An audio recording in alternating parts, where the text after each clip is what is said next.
বিশ্বকাপের ফাইনালে সাকিব কি পারবে প্রতিপক্ষকে 297 রানের মধ্যে বেঁধে ফেলতে?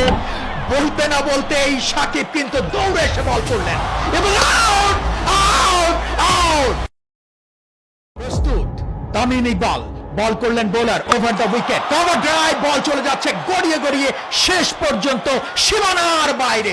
পুরো বাংলাদেশ স্তব্ধ হয়ে গেছে খেলা দেখার জন্য। বোল্ড হয়ে গেলেন লিটন দাস।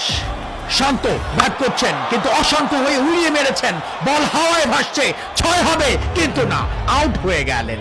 মিরাজ কিন্তু 2 স্টেপ সামনে এগিয়ে পুল করলেন, আরো একটি উইকেটের পতন। প্রচন্ড চাপের মুখে বাংলাদেশ। 207 রানে বাংলাদেশের 5 উইকেট পড়ে গেল। জয়ের পাল্লা দুদিকেই ঝুলছে। এখানেই আমরা বারবার হেরে যাই।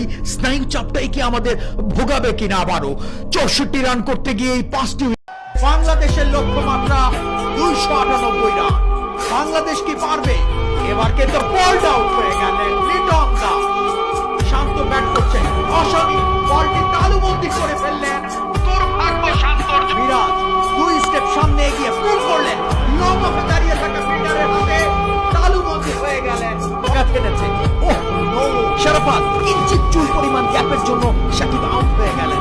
ওহ নো, এটা কি করলেন মিস্টার ডিপেন্ডেবল মুশফিক? কি করলেন তৌহিদ হৃদয়? বল ব্যাটের কানায় লেগে সোজা চলে গেল উইকেট কিপারের গ্লাভসে, উড়িয়ে মেরে